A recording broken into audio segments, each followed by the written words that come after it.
Ada kembali Selamat Pagi Indonesia, pemirsa, masih dari kawasan Kota Tua. Nah, jika kita berbicara tentang kawasan Kota Tua, nampaknya sayang sekali perjuangan kawasan Kota Tua di Jakarta untuk menjadi salah satu warisan budaya dunia ini pupus sudah. Ini dikeluarkan oleh UNESCO, begitu bahwa dalam laporan evaluasi nominasi untuk Komite Warisan Budaya Dunia UNESCO beberapa waktu lalu, International Council on Monuments and Sites atau ICOMOS menyatakan Indonesia gagal mendemonstrasikan keistimewaan Kota Tua. Adanya proyek reklamasi yang berada di antara Kota Tua dengan Pulau Onrus, Pulau Cipir, Pulau Bidadari, dan Pulau Kelor juga menjadi salah satu alasan Kota Tua dan 4 pulau tersebut tidak direkomendasikan. ICOMOS menyebut 17 pulau yang berukuran lebih dari 5.000 hektar itu mengubah visualisasi lautan Jakarta dan mengganggu penampakan visual dari kedua komponen lokasi.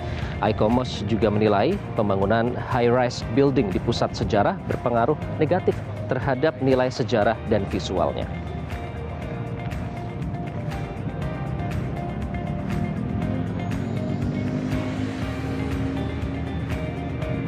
Ya, kemudian apa alasannya sehingga kawasan Kota Tua masih belum berhasil masuk ke dalam UNESCO World Heritage Sites? Kita akan langsung berbincang bersama narasumber yang sudah hadir bersama Selamat Pagi Indonesia di kawasan Kota Tua kali ini. Ada Pak Irfan Guji, Kepala Satuan Layanan Informasi Unit Pengelola Kawasan Kota Tua dan juga sejarawan sekaligus pendiri Komunitas Historia Indonesia. Ada Kang Asep Kambali. Pak Irfan, Kang Asep, selamat pagi. Selamat pagi, Mas Iqbal. Seger ini ya di sini ya. Tidak di dalam studio, tapi kita merasakan langsung atmosfer dari Kota Tua yang sayang sekali belum berhasil masuk ke UNESCO World Heritage List.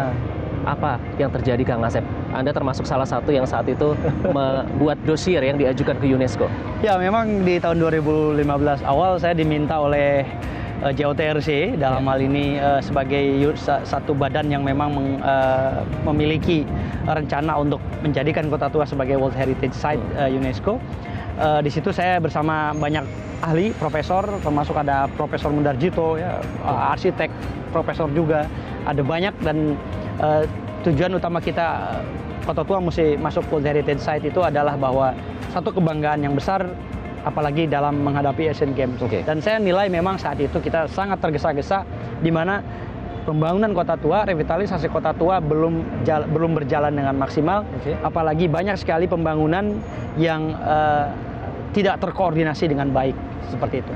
Tidak terkoordinasi dengan baik. Ini yang disebutkan antara lain adalah pembangunan high-rise building, gedung-gedung tinggi. Ya. Yang kalau kita lihat, mungkin pemirsa bisa lihat sekilas. Ya, sebenarnya mungkin pemirsa bisa lihat bahwa salah satu gedung di belakang Museum Sejarah Jakarta, ini adalah gedung pajak yang mestinya gedung ini tidak lebih tinggi dari gedung Museum Sejarah Jakarta.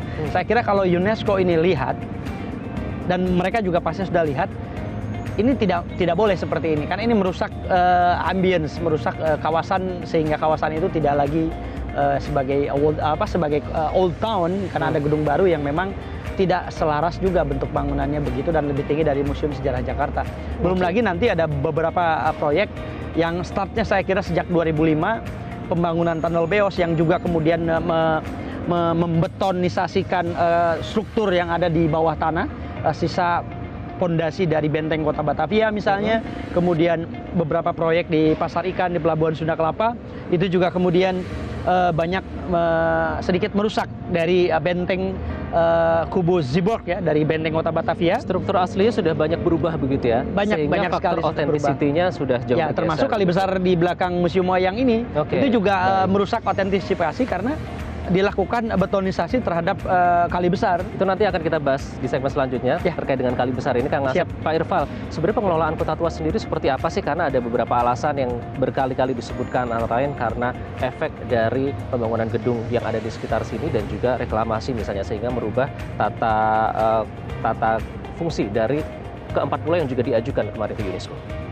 Ya, sebenarnya kalau Kota Tua sesuai dengan fungsinya diatur dalam SOTK, ya, kewenangan yang dimilikinya. Sejauh ini Kota Tua itu adalah lebih dominan fungsinya fungsi koordinasi. Jadi jika ada rencana-rencana dan sebagainya, kita rembuk sama-sama berdiskusi dengan stakeholder terkait yang berkepentingan untuk sama-sama membahas Kota Tua. Jadi fungsi yang kita jalanin sejauh ini adalah fungsi koordinasi saja. Hanya sebatas koordinasi. Nah, terkait dengan pengajuan Kota Tua sebagai World Heritage List UNESCO ini, sejauh mana pada saat itu dilibatkan dan dimintai pendapatnya? Ya, itu kan sebuah tim, ya. Kita bekerja bersama-sama. Leading sektor saat itu memang kita akui adalah JOTRC yang memfasilitasi dan sepengetahuan kita sama-sama. Tapi tadi kembali ke persoalan mendasar ya, kita dianggap direkomendasikan atau tidak direkomendasikan gagal menjadi World Heritage. Saya kira ini saatnya kita untuk berbenah, untuk menyadari dan untuk memperbaiki segala kondisi keadaan yang sebelumnya ini belum kita persiapkan dengan baik. Oke, Kang Asep, apa sih pentingnya sebenarnya sebuah kawasan wisata ditetapkan menjadi UNESCO World Heritage? Dampaknya apa sih? Ya, saya kira ada satu hal yang membanggakan ketika Kota Tua kemudian ditetapkan sebagai World Heritage Site. Pertama, bahwa seluruh dunia akan tahu bahwa Ibu Kota Negara Republik Indonesia, Jakarta ini memiliki kawasan bersejarah yang dilindungi secara global. Kemudian tentu akan berbondong-bondong lah orang datang, dan dalam konteks itu adalah aspek pariwisata.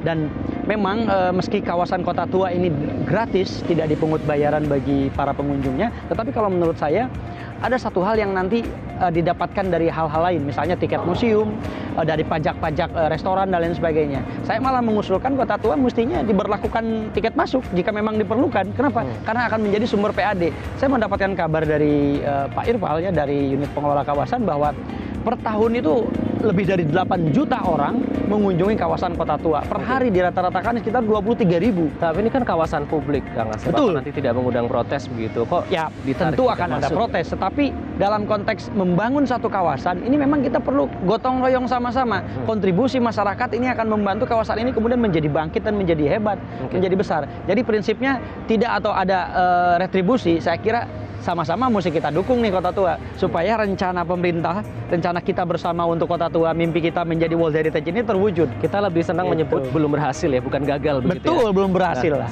sebagai nilai evaluasi Pak Rije, kalau kita melihat ini, apakah tema yang diajukan ini sudah cocokkah atau sebenarnya terlalu general atau gimana Pak Irfan? Kalau The Age of Old Town ini. pengamatan saya dan juga beberapa kali saya ikut, termasuk panel yang dari Paris itu saya menghadiri, memang ada pertanyaan-pertanyaan terkait dengan universal value yang dimiliki. Jadi mungkin ini pengalaman ya. Kalau saya anggap tema yang kita angkat adalah The Age of Trade, era perdagangan, saya kira itu agak global, agak umum. Kita mempunyai satu tema, menurut saya yang hasil diskusi-diskusi lebih mendalam kemudian adalah jalur sutra untuk Cina, tapi kita jalur rempah.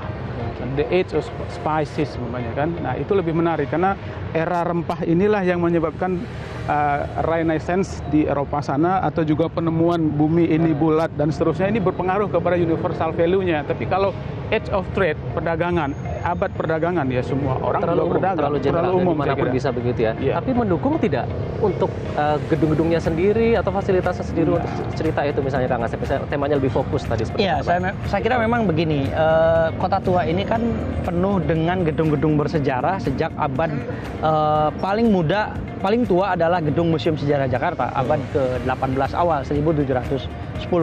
Gedung-gedung lain rata-rata dibangun di atas 1900 awal.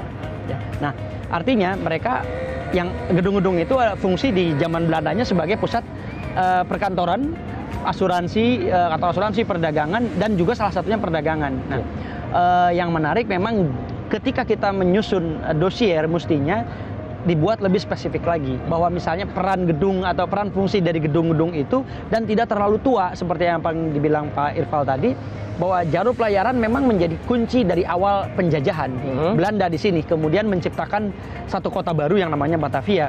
Tetapi itu terlalu tua, dan ketika kita lihat relevansi memang ada, tetapi bangunan-bangunan yang ada lebih banyak di kawasan pesisir. Sementara Fathahillah yang nyaris ready, yang menurut saya almost done gitu untuk kita bisa ajukan, meskipun ada beberapa yang mesti kita rapihkan, termasuk itu tidak gitu malah. Gudang penyimpanan rempah saja sudah tidak ada begitu ya. Betul. Nanti kita akan bahas lebih lanjut, Pak Irfal dan Kang Asep. Sesaat lagi kami akan bahas bagaimana agar nanti akhirnya Kota Tua apa saja yang harus dibenahi terkait dengan tata kelola dari kawasan Kota Tua sendiri. Tetaplah bersama kami.